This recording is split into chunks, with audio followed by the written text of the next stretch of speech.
about Kelly Ripa. So I just watched the video where she tried to take shots at Michael Strahan.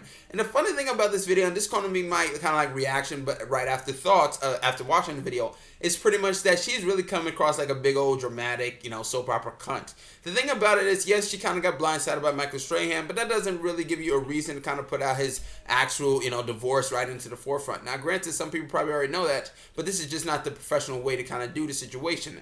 Now, overall, you kind of see in sometimes that she's just not looking at the guy at all. They used to actually look at each other eye to eye, but now she's looking at the fucking paper for every fucking sentence he had to say in that fucking video. She did not look at him at all, and then she actually realized that she was actually getting played. Then she tried to turn the situation on Michael Strahan by like comparing divorce and being like, that's a bad idea. She even tried to necessarily say that she kind of got him this job while he was broke.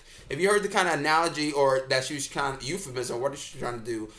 In the divorce type of thing she was saying, that's pretty much was saying that Mike Strahan was almost nearly broke after the divorce, and this job kind of saved his ass. Now, granted, is it a bad idea that he's leaving? No, it's not a bad idea, because if you're in a job and you fucking hate that shit, then leave. Pride is better than a paycheck, and that's the straight up fucking truth.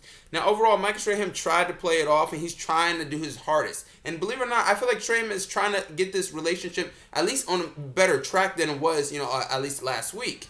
But I feel like Kelly Ripa is just not having it. Now, granted, it was almost embarrassing the fact that, one, she took a vacation because of the news, and she said, after 15 years, that I kind of deserve it. Now, overall, yeah, she's been at it 15 years, but that kind of made her sound like a bit of a cocky son of a bitch. Now, when she did kind of come back, yes, everybody kind of cheered and clapped like she just came back from Vietnam, but for some reason, everybody was just like, yeah, Kelly's back, after just a couple of days, which really didn't make too much sense at all. Now, overall, this is going to be the longest fucking 2 weeks of Michael Strahan's life, and sadly, I don't feel, that much sympathy for the guy, quite frankly, because, obviously he's going to be getting a good enough job. Now, overall, I'm sure he'll push through this because, look, at the end of the day, you got to look at it like this. I'm sure the live gig, whether you like it or not for him, definitely kind of helped out the show, because I thought he actually made the show much more entertaining than Kelly Ripa just in general.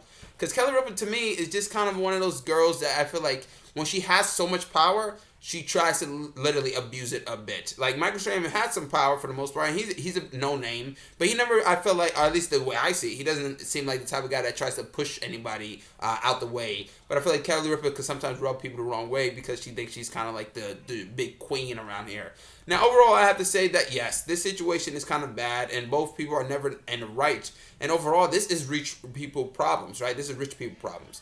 But you can't really deny that either one of them are just going to kind of come out not really looking too good, especially if they don't carry on in a professional way. Now, who's looking like more the good guy in the bad guy situation in this? It's pretty much Mike Strahan. Strahan's the good guy, Kelly Ripa's the bad guy. Now, Kelly could have got the sympathy vote, but she's acting like a big old unprofessional cunt, and that's just the bad thing about it. Yes, I call her cunt twice, but that's just the bad thing about it. You would think after 15 years of doing this job, she would have some professionalism to actually do it. You didn't see Kathy Lee fucking, angry about it. She's drinking herself with fucking Hoda Cobb every goddamn day. So she kind of moves on, and that's the thing about Kelly Ripa. Just move on. Strahan moved on. If he thinks that's a better fit, why would you complain about it? Bringing up the divorce made no fucking sense, and kind of saying that's a bad idea was just kind of nuts. Now, overall, she tried to fucking throw some shots at him, but he definitely deflected it and kind of turned it right back around. Now, overall, as I said before, she wasn't even looking at the guy. She was constantly reading that paper as if it was like evidence against Michael Strahan, and she really wanted to use it against him, but it just didn't really work. Now, overall, he handled himself quite well, and luckily, he didn't kind of like punch her in the face, because quite frankly, that's the kind of facial expression he had. I want to punch this bitch right now, but I can't, because we're live with Kelly and Michael. But yes, overall, this is definitely rich people problems. Not, am I worried about it? No, but I just wanted to give my thoughts on it. But that is what it is. Comment, subscribe, and like. I'm Chris Smith. If you enjoyed my video, then subscribe. But yes, comment, subscribe, and like. I'm Chris Smith, and I'm signing out.